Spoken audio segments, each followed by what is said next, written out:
So good morning, all of you. Welcome once again in physics live class.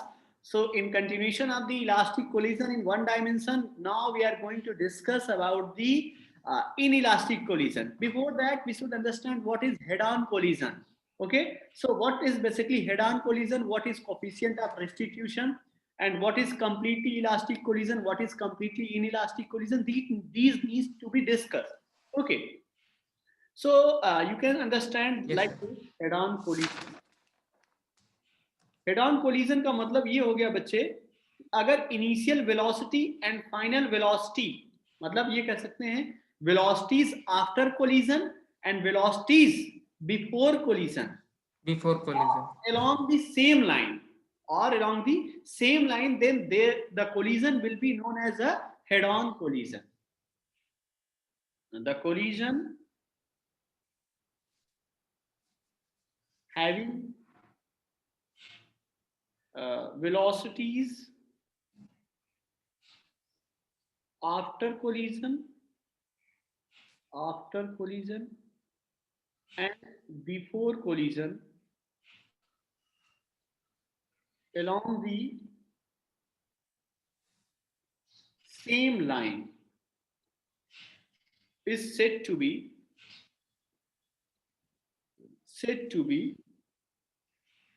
head-on collision.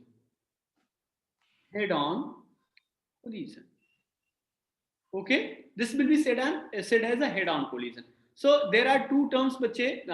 First we'll discuss about the coefficient of restitution, then we'll come to the completely elastic collision and completely inelastic collision. So this term is very important, the coefficient of restitution. Okay, what is this? So it is a ratio of final and, yeah, you can say it is not right to go to final. It is ratio of relative velocities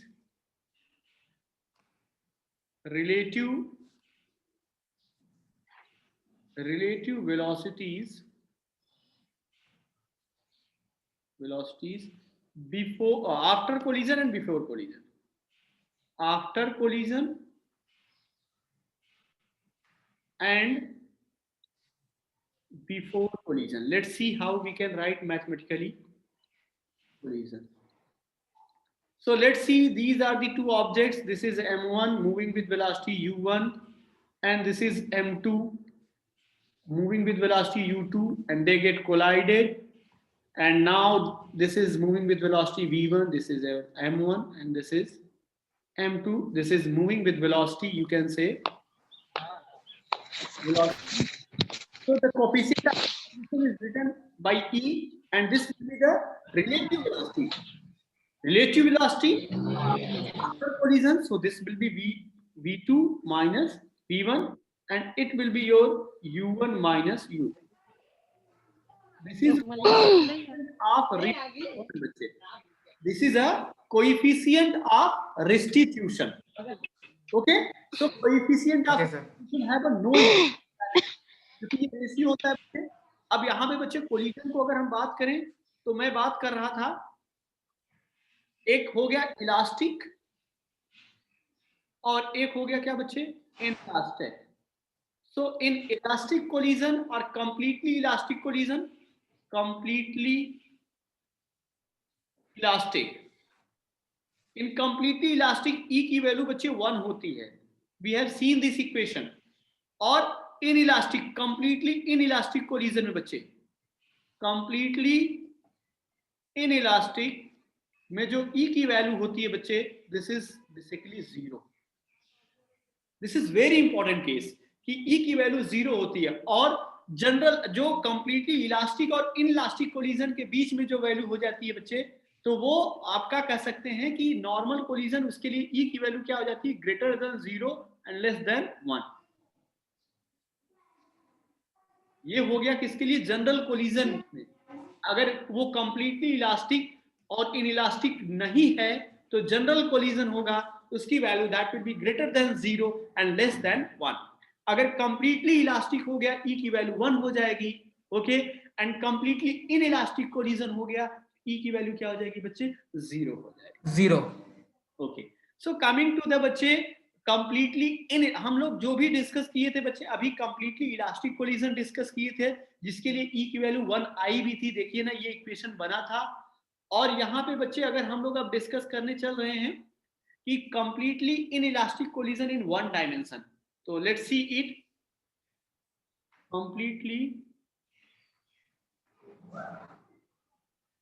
completely inelastic collision in 1 dimension. I hope I will complete this chapter by today. Completely inelastic collision in 1 dimension. Sir आप बहुत तेजी से चल रहे हैं sir. So in completely inelastic collision in 1 dimension, तो मैंने बच्चे बताया था in inelastic collision the momentum is going to be conserved. The momentum is going to be conserved. Let's see it, how momentum is going to be conserved. And momentum is going to be conserved and kinetic energy is going to be lost. So what will happen, means why kinetic energy is going to loss, मैंने बताया था बच्चे, ये disc जो moment collision को classify किया गया है इसी पैटर्न पे ही, कि अगर टोटल एनर्जी कंजर्व हो जाती है तो वो दोनों के केस में होगा बच्चे, लेकिन अगर काइनेटिक एनर्जी कंजर्व हो रही तो वो इलास्टिक हो जाएगा, और इन इलास्टिक में काइनेटिक एनर्जी का लॉस होता है। ये तो लॉस भी निकालना है हम लोग को, इसमें एक्सप्रेशन तो बड़ा इजी होता है, केवल एक पैट इस पे निकाला जाता है कि let's say this is your m1 and this is moving with velocity u1 and this is your m2 and this is moving with velocity u2 and these are going to collide. अगर collide करते हैं बच्चे तो ये देखिए ये हो गया और ये क्या हो जाएगा बच्चे, m1 ये v1 हो गया और इसमें ये हो गया m2 and this is your v2. So wordings नहीं, वर्डिंग्स लिखा हुआ है बच्चे ऑलरेडी, या वर्डिंग्स में कहिए लिख देता हूं if you are feeling any doubt. So sir शाम तक वीडियोस अपलोड कर दीजिएगा। Yes it will be uploaded in elastic collision, in elastic collision momentum is conserved, momentum is conserved बच्चे। So momentum is conserved, so what we can write, using conservation of momentum, conservation of momentum, what you can write, this is your m1 u1 plus m2 u2 is equal to m1 v1 plus m2 v2. Okay, so this is the equation. Whenever you will be required you can write this equation. अच्छा बच्चे अब इसमें केवल इसी equation को आप याद रखिएगा, कोई फॉर्मूला नहीं बनेगा। Okay yes sir. अब यहाँ पे बच्चे अगर हम ये कहते हैं if m2 is at rest, m2 क्या रेस्ट पे हो जाए, मतलब u2 की वैल्यू क्या हो जाए, 0 हो जाए, 0। बच्चे in that case both object will move together, याद रखिएगा, means then after collision both object will move together, will move together। अगर ये साथ मूव करेंगे बच्चे we can write here m1 u1 is equal to m2 v2, m1 plus m2 into एक इनकी common velocity हो जाएगी बच्चे। Yes sir. Okay, so this can be further written as this, v can be, this will be case like this बच्चे, this is the case, this is your m1 moving with u1 and this is the case m2 which is at rest, और rest पे बच्चे अब ये हुए देखिए तो ये कॉमन वेलोसिटी से v से जा रहे हैं m1 और m2, तो हमने लगा दिया conservation of momentum, and the v can be written as m1 by m1 plus m2, और यहाँ पे क्या हो जाएगा बच्चे, दिस इज योर u1, या u कह सकते हैं, u1 से ज्यादा बेटर है u कह सकते हैं, ओके, क्योंकि यहाँ पे और कोई टर्म तो है नहीं, है ना। Yes. This is the, Yes, sir. अब यहाँ पे अगर आपसे पूछा जाए what will be loss in kinetic energy, तो delta k is loss in kinetic energy. क्या, तो बच्चे लॉस कैसे निकालते हैं, I initial kinetic energy minus final kinetic energy, या बच्चे अगर फाइनल माइनस इनिशियल करेंगे तो नेगेटिव वैल्यू आएगी, negative value itself specify that there will be loss in kinetic energy. अगर बच्चे इनिशियल माइनस फाइनल करेंगे तो वहां पे नेगेटिव वैल्यू नहीं आएगी, नहीं आएगी। ये चीज आपको क्लियर होनी चाहिए। तो अगर इनिशियल काइनेटिक एनर्जी की बात करेंगे बच्चे, तो इनिशियली काइनेटिक एनर्जी कितना हो जाएगा, हाफ m1 u1 स्क्वायर होगा, and the Yes, sir. Final kinetic energy will be, बच्चे दोनों मास कंबाइंड है तो ये क्या हो जाएगा बच्चे, m1 plus 2 into v square होगा, isn't it?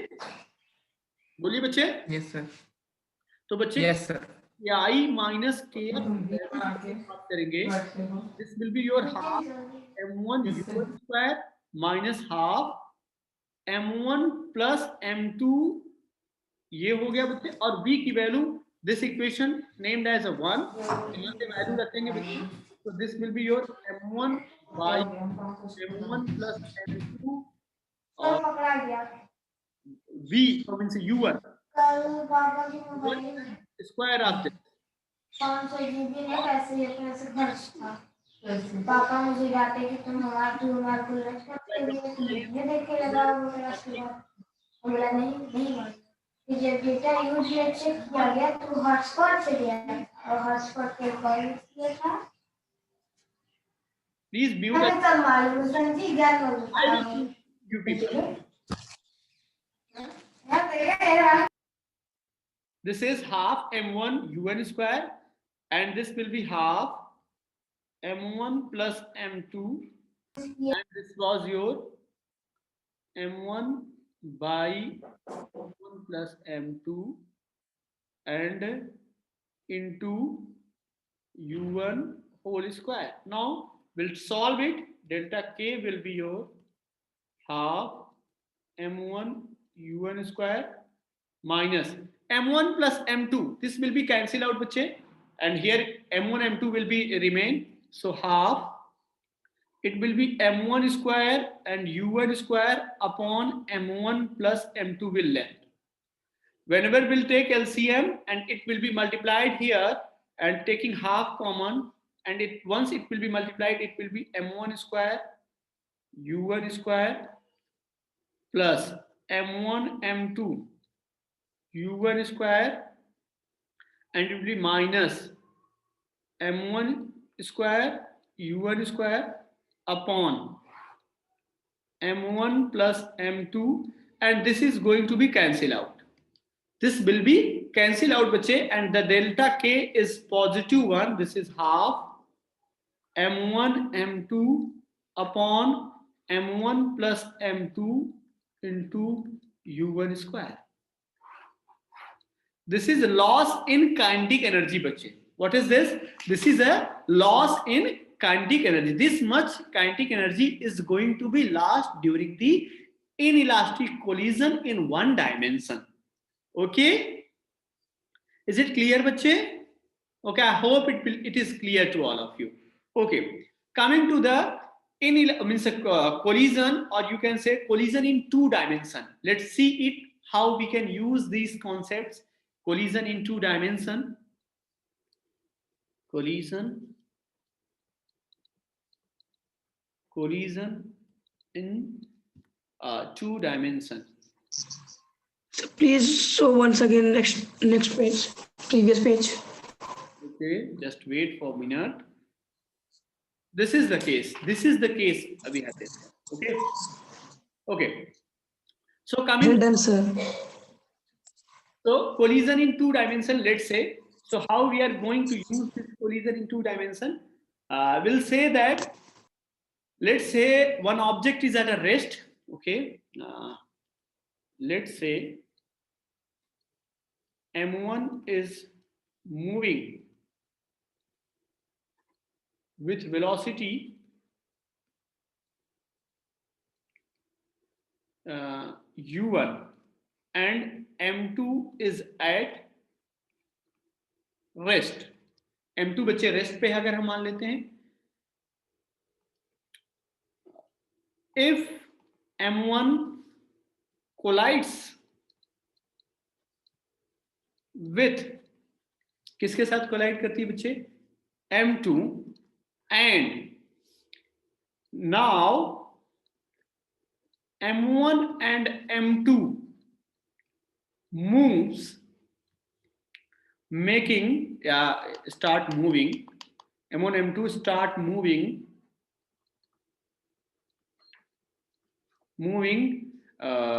with making an angle theta, with making an angle theta 1 and theta 2 respectively from the horizontal. ये बच्चे फिगर बनाता हूं, फिगर से ज्यादा क्लियर होगा. दिस इज द केस कि बच्चे यहां पे देखिए,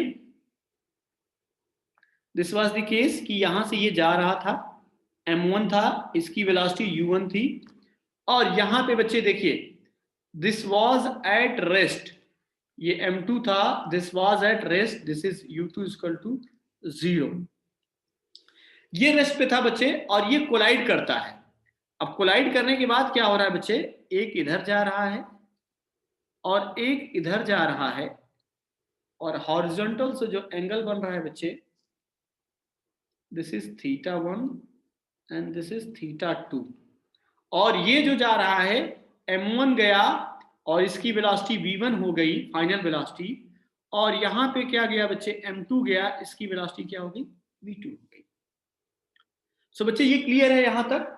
अब देखिए बच्चे, आपको पता है कि जो मोमेंटम होता है that is a vector quantity. Momentum क्या होता है बच्चे? वेक्टर क्वांटिटी होता है. लेकिन जो एनर्जी होती है बच्चे, अगर मैं काइनेटिक एनर्जी की बात करता हूं, वो क्या होती है? कौन सी क्वांटिटी होती है? स्केलर क्वांटिटी होती है. तो बच्चे हम कंजर्वेशन ऑफ मोमेंटम जब बात करेंगे बच्चे, तो हमें डायरेक्शन का ध्यान देना पड़ेगा बच्चे. ये will write here using conservation of momentum. Conservation of momentum. अब देखिए बच्चे, तो हम क्या करेंगे? एक बार x एक्सिस के लिए लेंगे, एक बार y एक्सिस के लिए लेंगे. टेकिंग along x एक्सिस पे कंजर्वेशन ऑफ मोमेंटम लगाएंगे बच्चे. तो देखिए, इसका जो इनिशियल मोमेंटम है बच्चे, एक्स एक्सिस के लॉन्ग कितना हो गया? m1 u1 हो गया. बोलिए. और यहां पे बच्चे इसका देखिए, इसका कंपोनेंट हम अगर इस तरफ लेंगे, this will be your m1 v1 cos theta 1 होगा. इसका कंपोनेंट लिया बच्चे, और इसका कंपोनेंट इधर लेंगे बच्चे, this will be your m2 v2 cos theta 2. तो along x एक्सिस बच्चे, तो क्या होगा? momentum before collision along x axis should be equal to the momentum after collision along x axis. तो बच्चे ये लिख सकते हैं pi must be equal to pf along x axis. बच्चे अगर ये लिखा हमने, तो लिख सकते हैं क्या? m1 u1 must be equal to how much? m1 v1 cos theta 1 plus m2 v2 cos theta 2. This is our first equation.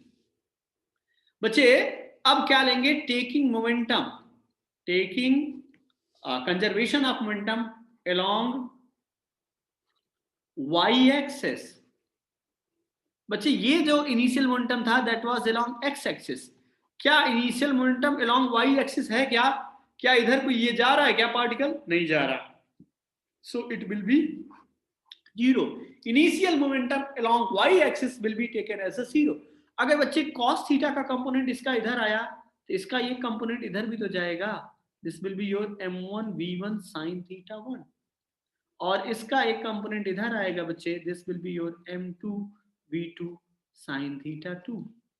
सो बच्चे अलोंग y एक्सिस में अगर हम बात करें बच्चे, इनिशियल मोमेंटम या बिफोर कोलिजन जो मोमेंटम था that was 0, and this momentum will be your m1 v1 sin theta 1, और ये इसके अपोजिट डायरेक्शन में, so we put here the minus, this will be m2 v2 sin theta 2।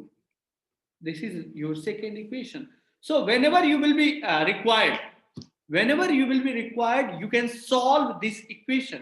अगर बच्चे इसमें आप देख सकते हैं कि यहाँ पे देखिए 3 वेरिएबल्स आ रहे हैं, अगर 3 वेरिएबल्स क्या 4 वेरिएबल्स आ रहे हैं, m1 हो गया, m2 हो गया, u1 हो गया, u2 हो गया, और इसके अलावा कह सकते हैं बच्चे कि थीटा 1 एंड थीटा 2 भी आ रहे हैं।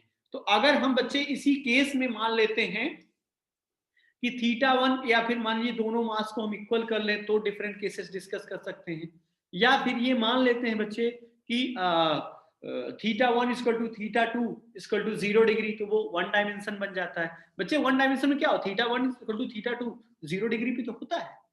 अच्छा, कंजर्वेशन ऑफ एनर्जी इसको क्या लिख सकते हैं बच्चे, ये तो मैंने डिस्कस किया है, कोलिजन इन 2 डायमेंशन, मैंने स्पेसिफिक नहीं किया है कि मैं 1 डायमेंशन मींस इलास्टिक डिस्कस कर रहा हूं कि in elastic. So this will be, conservation of momentum will be valid for elastic as well as inelastic collision.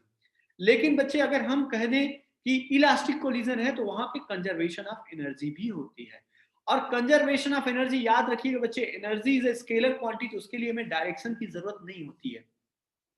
तो this will be valid for elastic and inelastic collision, inelastic collision ये दोनों में valid होगा बच्चे।